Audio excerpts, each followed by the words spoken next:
I am Jamie Baker with the Courier Sports Department, here with Ted Radick, Dave Hanneman, here to talk about Week 6 of the high school football season. We've reached the second half of the season, and some big games on tap this week. The biggest, probably, one of the biggest, out at Donnell Stadium in Findlay High, homecoming against the Lima Senior Spartans. And this isn't your father's Lima Senior Spartans, is it, Dave? No, it's not. They got a 6'8" quarterback, Justin Graham, who I guess is just slinging the ball all over the place. And this was a team, Lima used to be an automatic win on everybody's schedule, but not so anymore. They scored 13 points 2 weeks ago and won. Scored 61 points last week and lost. And of course they were playing Toledo St. Francis, who technically is St. Francis D Sales, but there was no D in the Lima Stadium last week, was there? No, it was 72-61 was the final. And, right.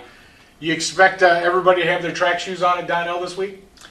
I think so. Unfortunately, Findlay does not have a track team in shoulder pads and helmets. They need to drive the ball. That is how they're going to be successful. The thing about Lima Senior is this team has scared every coach in the league for years because they have the talent. But now they have the coach that's been able to get the discipline and the execution in Mike Fell. And we all know what he did at Ada. He produced some great offensive teams. He's doing the same thing in Lima. I think we all expected Mike Fell to have an impact down there. Did you think it would happen this quickly? No, not this quick. If you look at their roster, their numbers aren't much greater than most years. 45, 50 kids. Only 10 of them are seniors.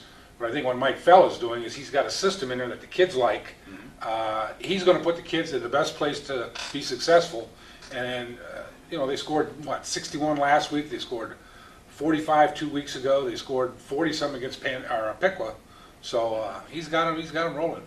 He's the kind of guy that just gives off a winning vibe that, that's half the battle right there. there. Yeah. The kids kind of follow his lead, and, he thinks he can win. And, the kids end up thinking they can win. And, he came into the job with credibility.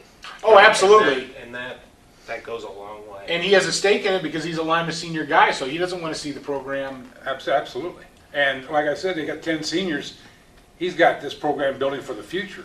And everybody knew if they just got the athletes out and playing football, they could be dangerous. And this year, they are very dangerous. That was a lot about Lima Senior. How about Findlay High coming off a tough loss to St. John's, giving St. John's their first win of the season? Right. It's a game they could have won. They should have won. 5 turnovers killed them. And Findlay's a team, like I said, they don't have explosive offensive talent. So they've got to play error-free football, no turnovers, no mistakes, few penalties, take advantage when you get a turnover, and they were just not quite able to do it against St. John's. St. John's is a good team, and they almost got them, but they didn't. A couple of big games in the Blanchard Valley Conference this week. The biggest probably at Doc Miller Field in McComb, Arlington and McComb. Who's going to finally stop Arlington, or at least slow them down? Oh boy, I don't know if it's going to be McComb. On the other hand, you have to wake up pretty early in the morning to outcoach Chris Algie. But, boy, Arlington looks good, don't they? They do. Arlington looks... They look almost unstoppable. And, like you said, if anybody can scheme for Arlington, it's Chris Algie, but sometimes it's tough to scheme for, size, talent, teams that are doing everything right, and right now Arlington's doing everything right. Right, and they've had McComb's number McComb has had Arlington's number 7 years since Arlington won this game. And Arlington's had some good teams.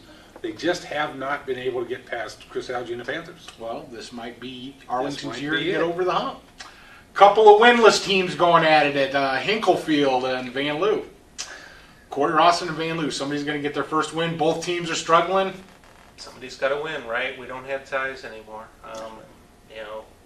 I went to see the first half of this game last year, and boy, they were hitting each other. And it was legitimately fun to watch. I mean, they were smacking each other. So that's the type of game I'm looking for. I want to see a good, hard-hitting football game. And sometimes, these little schools who are looking to get off the schneid, they might surprise you and play a really excellent game. That's what I'm hoping for. Van Loo's coming off a tough stretch. Their last 4 teams are all 5-0 or 4-1. Are they healthy? Are they, are they going to have the bodies to compete in this one?